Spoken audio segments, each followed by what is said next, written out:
What is going on? It's Celso Oliveira. I'm here with Eric Kosher, and this is section 128. We got a cool show for you.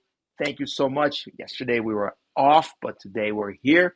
League's Cup is upon us. We have two games to break down today. We'll be breaking down the big game against Chivas, Guadalajara, which will be happening this Wednesday at BMO Stadium. I'm here with Eric, and we're going to break it down. But first, as usual, those guys from Fugazi.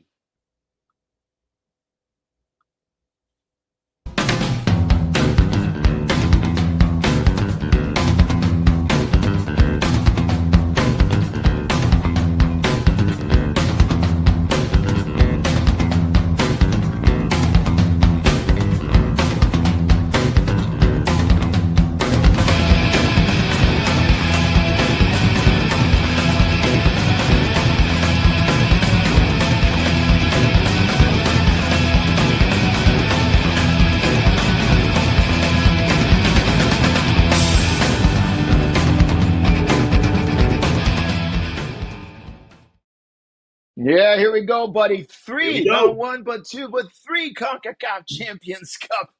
So let's get it out of the way. Chivas Guadalajara, Eric, 21st in the League's Cup club rankings. So do you believe in this? Are we the major favorite to beat the big, bad Chivas Guadalajara this Wednesday, buddy? Yeah, I think so. I think we should be disappointed if we don't win this game. It is true. The best thing about the League's Cup are the three CONCACAF Champions Cup berths involved in this, which is the one reason I've seen a lot of people say, hey, new commissioner, who I'm sure we might talk about. Congratulations, new commissioner on that one. But, yeah, Larry Bird. So we'll talk about that, yeah. But, yeah, no, let's just keep it on the League's Cup. I wonder big reset for LAFC, man. So, yeah, that's the thing is like, I don't, people are saying, hey, we need to scrap this tournament. I think this is a very fun tournament. It's nice seeing MLS teams play Liga MX teams that we don't always see play. We're a little spoiled at LAFC because we go to the Champions Cup quite a bit and we need to go there again. But for a lot of other teams, it's a teams they don't play, or like Chivas Guadalajara, we have never played them in a competitive match. I think we stack up well. I think this is not as strong of a Chivas Guadalajara as they have been historically in Mexico. I think they're on a bit of a slump.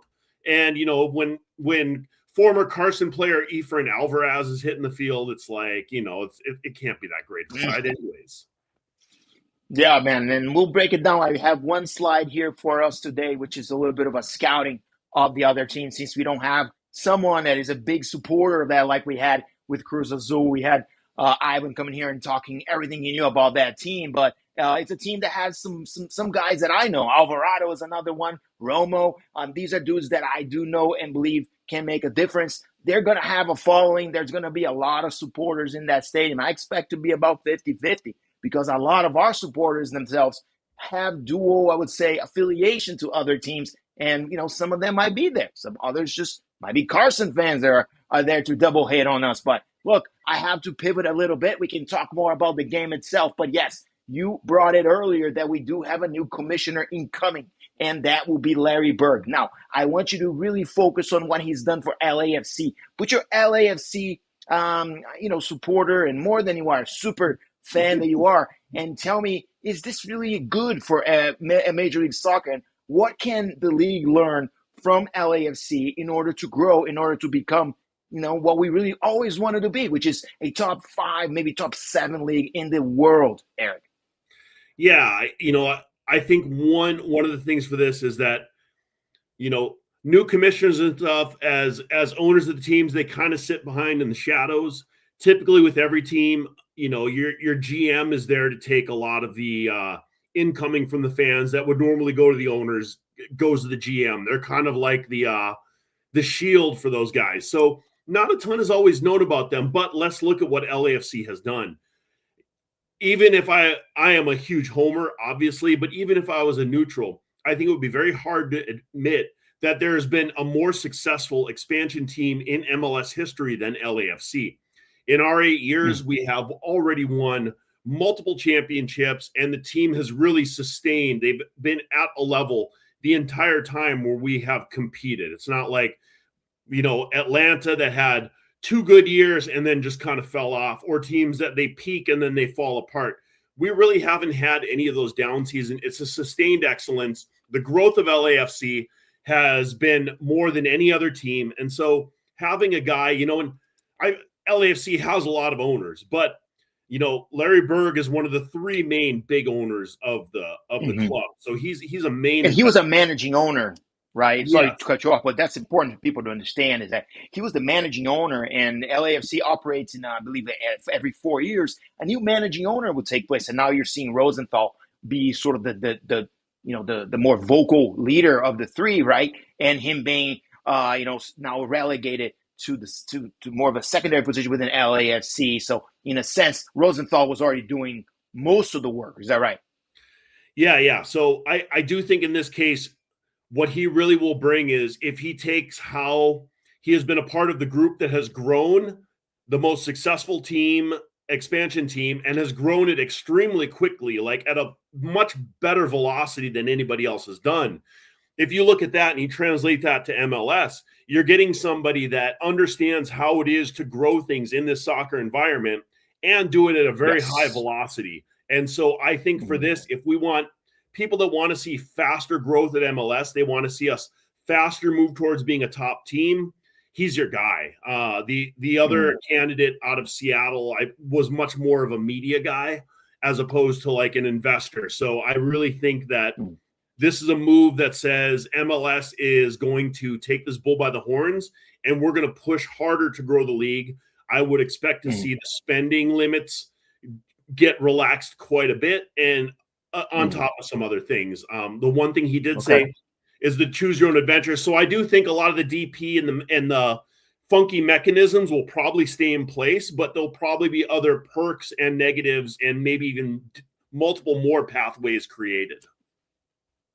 Okay, I have to ask you because this is an LAFC show, right? And yay, good for the league, go MLS, boo. But in a sense, that just means it's more of a level playing field. You're going to have more teams competing. Everything that you've discussed so far changes the sort of the balance of power. So what do you think LAFC loses with Larry Berg leaving? You've said it, how successful he was. He was the face of the deals when it happened on and off the field, Eric, and now he's gone. But I mentioned earlier, Bennett Rosenthal has already kind of taken the reins as sort of the managing partner, the managing owner. So what is LAFC losing? Are you concerned at all that what we've accomplished so far gets negated by the departure of such a strong president like Larry Berg?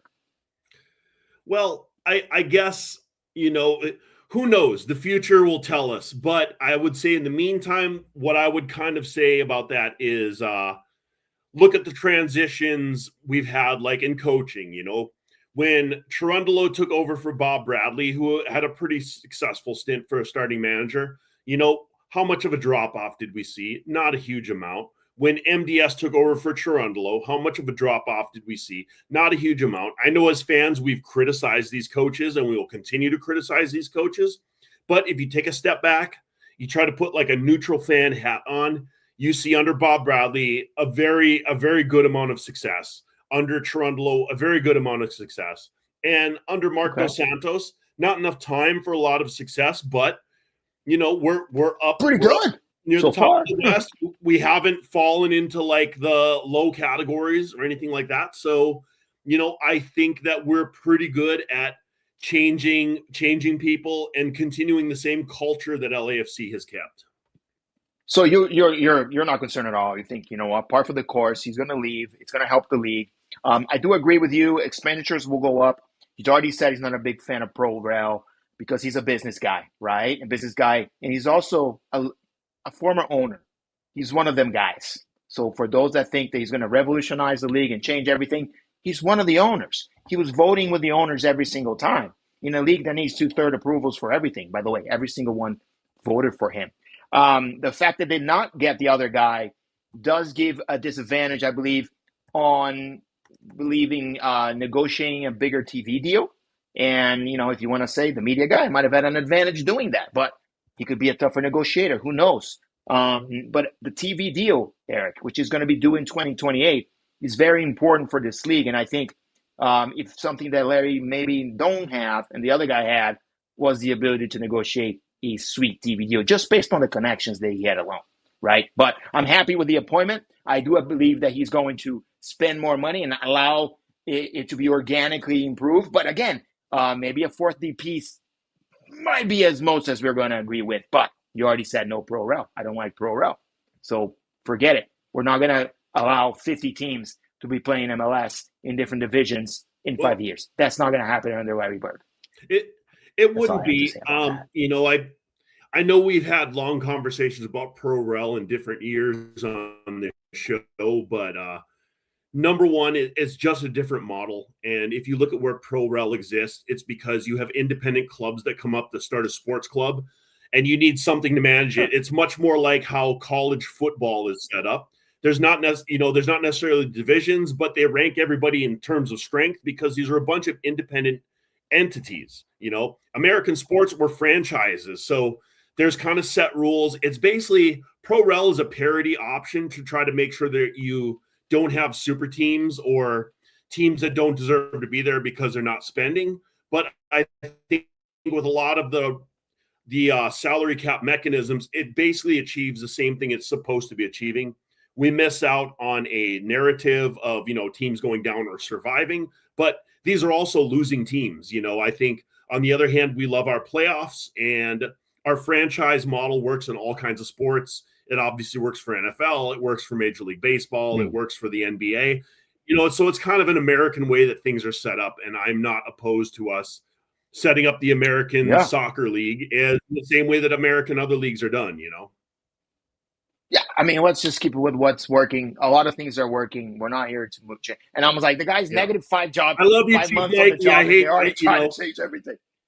Yeah, it's crazy. Now, okay, I want to spend literally 3 minutes. It's 5:12 right now. It's 5:15. We will stop talking about it, but we do have to brush on the Vancouver tie. It was a while back, and it's a tie of a tournament we will not be playing for a long time. But let's go there. That tie, you call it a 2-1 win. At first, I thought it was going to be a 1-0 win for LAFC. Soft pen on Mr. Thomas Mala. And it ends up being 1-1. And that could have gone both ways, whatever, right? So let's talk a little bit about that game, what it meant to get a point on the road. And as I always say to you, Eric, we didn't lose. And that's usually good against top-tier guys on the road. Go. Yeah, I agree with you. The penalty was soft. It's in a way, all right, it's technically a penalty. That should be a foul, but you hardly ever see that called in this league at all, and that's, exactly. LAC Reef in the chats. It's a Muller flop, and it totally was a flop. I just sat and watched through the game again before the show, and it was, it was a flop, and agree. It was what it was, right? Yeah, and agree with you, Chief Mikey. The point away was absolutely critical. Going before that, they say, would you take a point in Vancouver? Absolutely. It was a 6-point game, but seeing us go ahead, it's the first game I think that we've dropped points after going in the lead first, but it is what it is. We also, it's the first time playing Vancouver, and Vancouver is a very good team. Since that day. They're matched very well against us. I mean, if there's a team that we really don't want to face this season, it is Vancouver. I think they're going to play us harder than any other team is going to play us. So, this is turning into quite a little mini rivalry or story for this time. So, yeah, Muller penalty, that was kind of a gift for them. Otherwise, the game, I wasn't horribly disappointed, honestly. I know it was an ugly game to watch, but you know what I say about ugly games? Champions win. They win ugly in games. We weren't able to win ugly in this one, but it would have been an ugly win. So that's something we're going to need to work on. Yeah, you're not wrong. You're not wrong about that, and I'm with you. I think I thought we had a bigger chance because they had just sold their best player, and they're kind of going through some stuff, and there might have been some, again, not as sharp of a team coming against us, but we played some very defensive, I'd say boring ball, like a little bit of dolo ball there, and got out of there with the point, and more important than anything, didn't lose and didn't give the other team 3 points. I think that's very important, especially before a break. And this is just mind-boggling to me that we are now on break while this other tournament begins. And yes, we have 3 berths for CONCACAF champions on the line. That's very important, more than anything. You can say what you want to say about this tournament, but at the end of the day, we want to make it to the CONCACAF champions. every year, and we do not want to rely on the MLS playoffs. That should be gravy for us every single time, right? So let's go directly to this LAFC game against Chivas, Eric. Really the big story here. And I'm going to start just asking you, what do you know and what do you think the preparation will be for Marc Dos Santos on this cup? Toronto sometimes for the secondary cups did not show up. I think last year it was very clear that he deprioritized League's Cup. What do you think LAFC, what kind of LAFC will show up? And what do you think Marc Dos Santos is telling his team in terms of how to play this game at home against the Chivas Guadalajara team?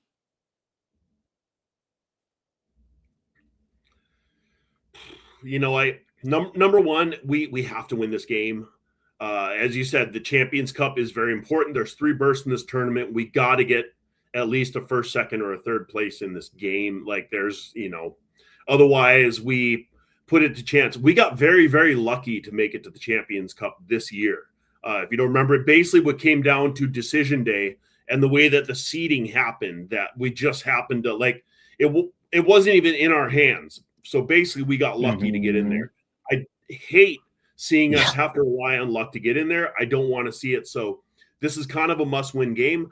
I don't know a ton about Chivas Guadalajara, but what I can say is their last game against Puebla, they played a 3-1-4-2 basically. So, they had basically six guys kind of up in attacking positions and the other 4 to try to hold back. So I think this could favor LAFC. We've kind of gotten back to a Dolo ball counter-attacking standpoint. I think the whole possession thing we were trying, it's become obvious that this doesn't work to win games. So we've kind of reverted back to what did win us games, which is a smart thing, and it shows the flexibility by the manager. So I will give credit for that. I think with this game, it's going to be a tough game, but we should be able to beat them. We need to score the first goal in this game. If we score the first goal, I think more goals will follow after that. Also, Liga MX's teams have a very hard time coming up here to the United States and playing. This whole tournament being in the United States is going to be a massive advantage to us, even if we don't necessarily have the advantage in the stands. LAFC has a very good track record of playing Liga MX's teams in our stadium. Yeah, always is, right? And it's so funny. I just saw the comments of Liga MX announcing the tournament, right, for their supporters, and the comments are 99 out of 10 are very negative on what the tournament is, what it symbolizes, and they're not buying into this, and that's kind of the tough part about it. You want the Mexican teams to buy into the tournament, and some of you can call it illegitimate.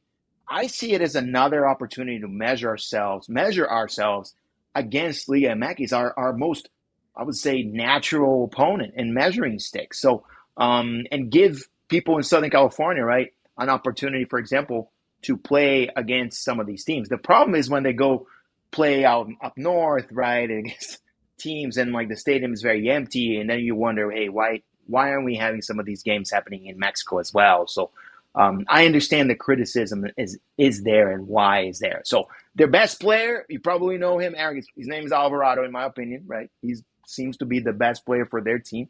And, he kind of tends to hover around the box there. And I think that our advantage lies on our center backs and the fact that they've been excellent all year. And it's not going to be different this year. We have to stop Alvarado, because if he catches on fire, or if that guy gets a lot of space, he's one of the most deadly, strikers, for Mexico. He's just a really good player, and I expect him to do damage, right? He did a damage against South Korea, I believe.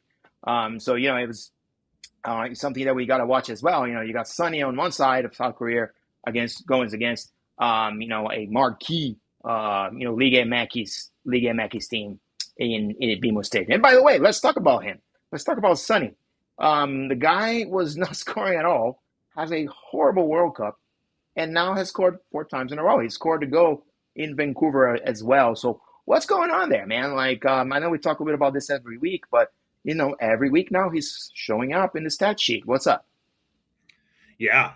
No, Sonny is back to his old Sonny. Back to form, right? Denny Bouanga is playing too. And again, this is I think this is a move back to a system that suits them. When he has Sonny playing as a 10 and they're trying to do a build-up play, it just doesn't work. And it just hasn't worked. So, putting them basically right up on the defensive line, and once we turn over the ball, you guys take off and we launch the ball up there. Chonier has done a very nice job with his long balls. And even having Schaffelberg on the right-hand side, who has a ton of pace to also get up there. It's, I think they kind of reassessed what they were trying to do and looked, and they stopped doing what didn't work, and they went back to going to things that did work, and they stopped just doing what works. They stopped getting cute. Stop getting cute, man. And like, you're starting to see everything coming together again. Denny Bouanga is on a tear. Had not a great game, I felt, against Vancouver. Didn't score, right? But still had a great game. And against Sonny, finding the back of the net again. And we saw it. It's just been a year since he decided to come, right? And left Tottenham to join LAFC. Yeah, Vancouver. I mean, who did have a good game against Vancouver? Again, like I said, it was an ugly game. It was a game where Vancouver's midfield, led by Kubas. I mean, look, Kubas, Muller, Gall, Brian White. That's a good midfield. Great. I mean, they're a really, really good team. Especially their midfield is a really, really good midfield. And so that being said, you can't hope to control a game against a team like that, especially on the road. So we didn't try to control the game.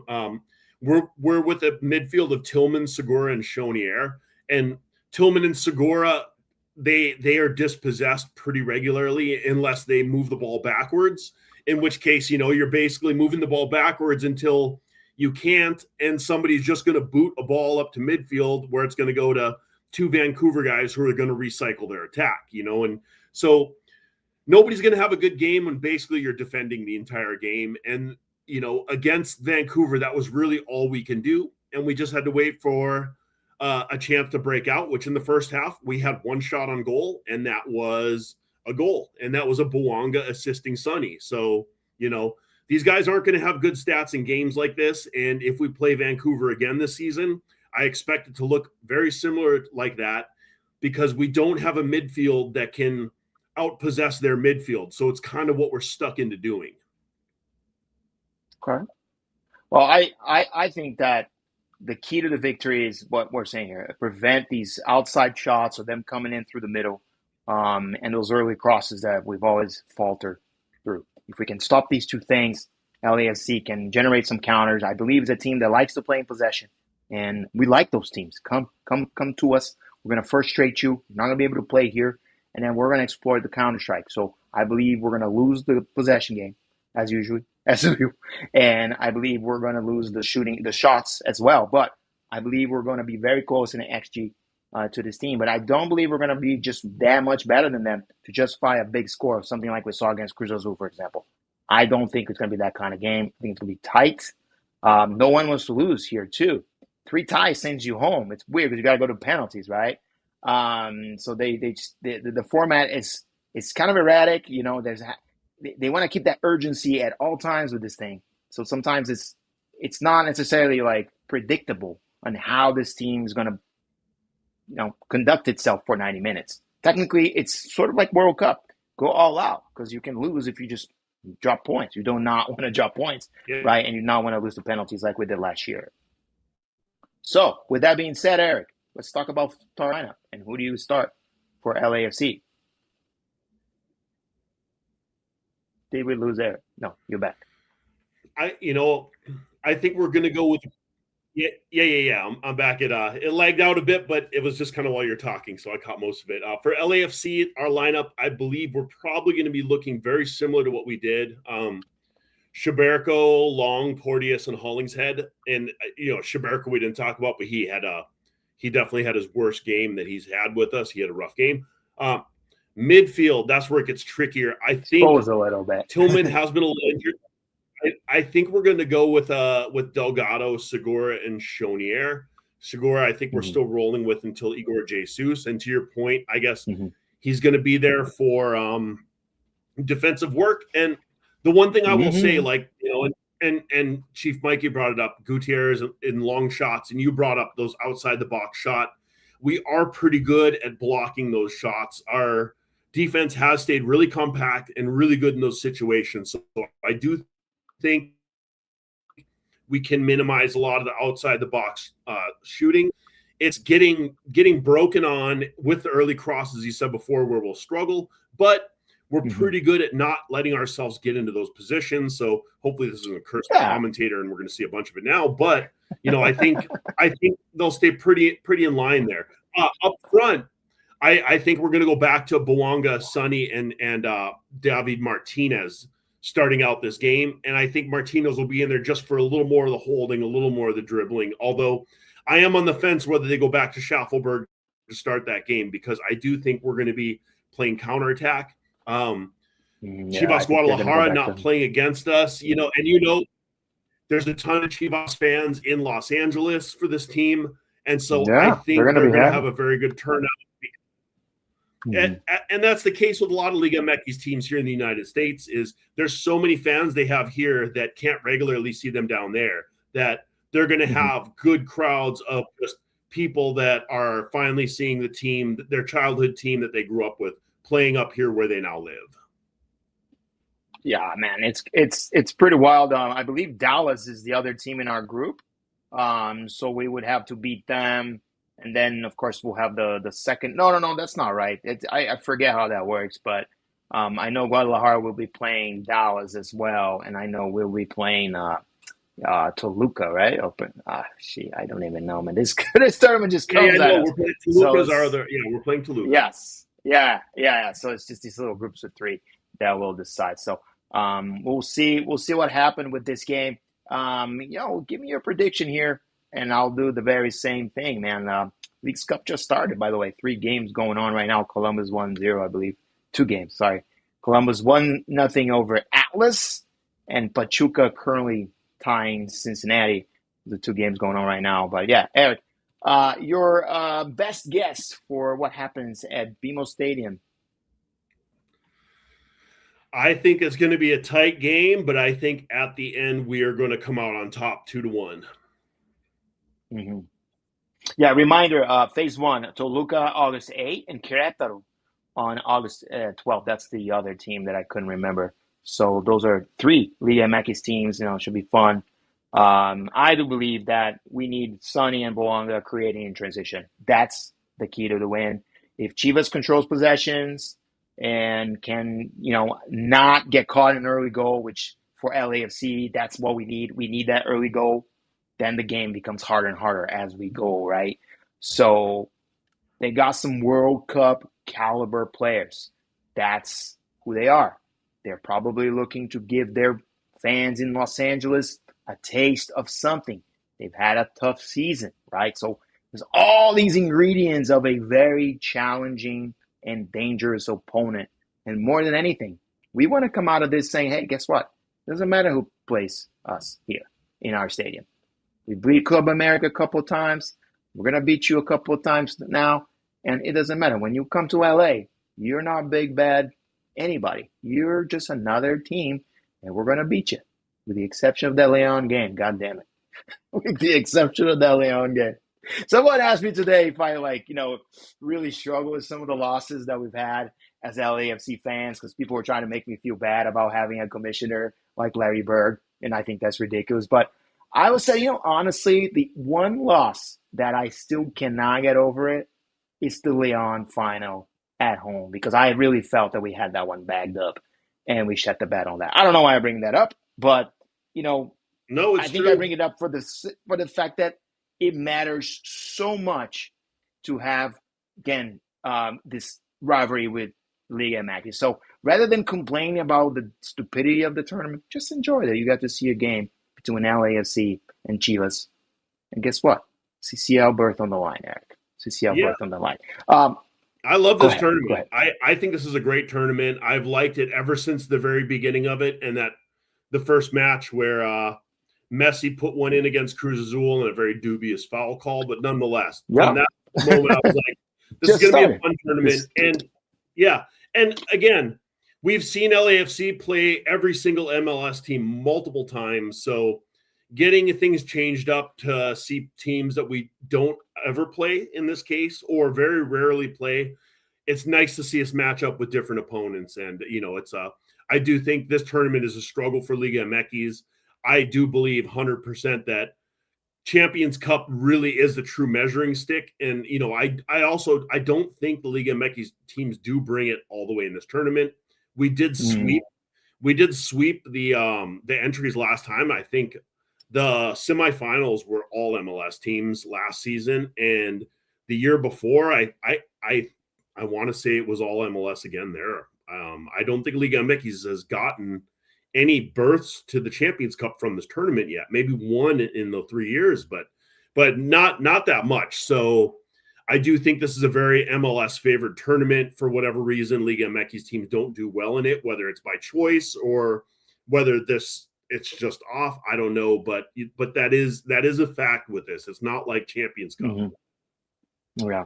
So a quick scouting, as I said I would do, and again, it's just some stuff I was reading before the game, and what I believe is going to be the starting lineup for Chivas. They have Rangel on goal, Romo, the good defender. They play a 3-1-4-2, I believe, for what I understand. Maybe a 3-5-2 if you want to be more technical. But there's clearly a line of a back three with Romo, Aguirre, and Castillo.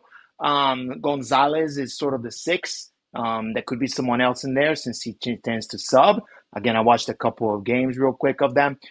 Carrillo and Brian Gutierrez in the middle. We talked about Brian Gutierrez, excellent kid that just got picked up from Chicago. And then Gonzalez and Ledesma outside. And up front, another Gonzalez, Armando Gonzalez, I believe, and then Roberto Alvarado. And this guy again, very dangerous. Scored last goal, doesn't need much space. I believe that was the one that scored against South Korea as well during that crazy game in the group stage, ended up eliminating South Korea from the World Cup. So there's a lot on the line for this game, man. I'm going to be looking for LAFC to come guns blazing on this and really show their fangs early on, get that early goal, and come out of here with a 2-0 win. I don't really go very different from what you've described. But I do want Schaffelberg in there. I would say at the expense of David Martinez, with Martinez being a weapon for the second game and, the second half as well. So we're going to have to play a little bit of the hot hand, if you say, here. But I do believe having Schaffelberg in this game is going to be important to keep those crossings coming against the 3-back here, buddy. Yeah. You gave your prediction, right? So 2-0 for me. Another shutout for good old Hugo Lloris. Saint-Laurie. Yeah. No, it's interesting to see, because the one guy who hasn't been playing that much lately is Tafari, and Tafari's had some good games. It's not like he's been playing bad, so it's always interesting to see whether or not he could get slotted in here somehow, but or whether with playing against kind of 2 nines, whether they want to go with 3 center backs, which would actually again be 5 center backs. You could do that by you. Okay, so you said you pointed out Chiburko didn't have the greatest game, so maybe you sit Chiburko because that could be a little bit of fatigue. He worked pretty hard in the last few games. Who would you put in the left? Well, that's what I would say. But you could slide Steady Eddie as a left back, right? And then you move Tafari back into the center of your defense if you wanted to do that, but. Who knows what they're going to do? Yeah, I'm not sure. What did you call it? I forgot already. 2-1. You were at a 2-1. You just go with these 2-1. Very defensive, but I understand. You think they're going to kind of pierce the veil there. As I said they earlier, score first and LAFC comes back? Tell me the order of goals here. Oh, I think it will be. I think LAFC puts in 2 goals and Chivas puts in a goal towards the end and keeps it close. But yeah, so we just scores, slide by the end, huh? Yeah, I think they score a second one and Chivas quickly brings it to 1, but LAFC holds on to the end. Okay, my guys, be prepared. Quick stat: Chivas has held 78% and 65% possession in the last 2 Liga MX matches. This is going to be a game that they're just going to have the ball most of the time. This favors us. LAFC is just going to be.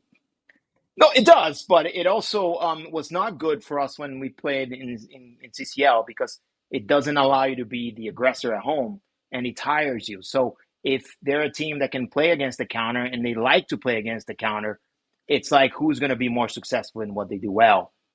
And I do believe that's a little bit of a chicken game, right? And you can do whatever you want and let us come out and we'll say, well, you can come out and then we'll just pick you up on a counter and we're all going to see who's going to win. So great match, guys, great match. The center backs pretty slow. I love it, I love it. But at the same time, if they don't move, if they just sit back and wait because we're playing keepo, it's hard for us Well, to move the slow center backs out of possession or out of position. Excuse me. but Good point. Good point. if they sit back till they're not linked up with the midfield anymore, it's going to hurt their possession. So they're gonna stay up so they can stay linked with the midfield. I'm pretty sure about that. And that's as Chief Mikey said, Denny and Son are in great form right now as well. Like if you want, like those guys are hot, and so that's if they get a chance, I think they're going to put it away. Yeah. Well, the stakes are high. You got to be top of the standings. I think the cutout is like 7 points. It's crazy. I think last year, if you look at the standings, what took it to get out of it's you basically have to be perfect. If you drop points at home, you're screwed. And LAFC, you're always at home, right? But if you drop points against the shitty teams, you're screwed. You have to have at least 2 wins there and maybe a tie against the better team in your group. Otherwise, see you later, alligator. We have to just show up for 3 games. And that's why we're going to be here again on Thursday, Eric. After the game, to break it down, we'll have a little bit more meat on the bone. I really just don't want to spend that much talking about an old-ass MLS game that nobody will care about for 2 weeks. So I scratched the whole agenda and just said, screw it. We're going to go all Leagues Cup on this puppy. But it seems to me like it'll be a much better show on Thursday. So please tune in again. We'll talk about what happened in that game. We're going to look at the standings and understand what needs to happen for LAFC to stay alive if they shit the bed in any way. We'll look at who did well. We'll look at some goals since they allow us to play, since it's an MLS tournament. So there's so much going on Thursday. And, of course, we really appreciate you showing up on a Tuesday out of the regular day that is Monday to talk to us about LAFC. Eric has a new job. Congrats, buddy. He's kind of working remote like the rest of us. The man works remote now. Welcome to naps.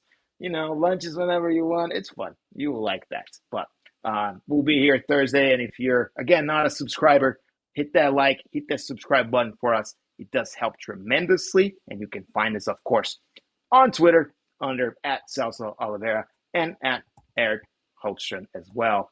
We also have the Section 128 podcast account where we do broadcast the show as well. Not as fun because Eric doesn't get to comment and do his nonsense there. Sometimes he gets distracted. I'm like, Eric, talk to me, but he does a really good job on the chat. So I appreciate him manning that. And I already put him in charge. The clicking. I'll tell everybody. I put you in charge of guests now.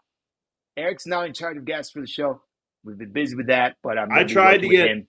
I tried to get a Chivas. No, I know it's not always that we can, but it's not always that we can. It's not always that we can, but again, you and I are working together. I'm just joking, of course. You and I are working together to bring some guests when we do have them, and we hope to bring some, especially to talk about the other team. But I tried to give you my best. Chivas, Guadalajara, whatever they are. But good luck to anybody that's going to that stadium tomorrow. Stay out of fights. It's gonna be bananas.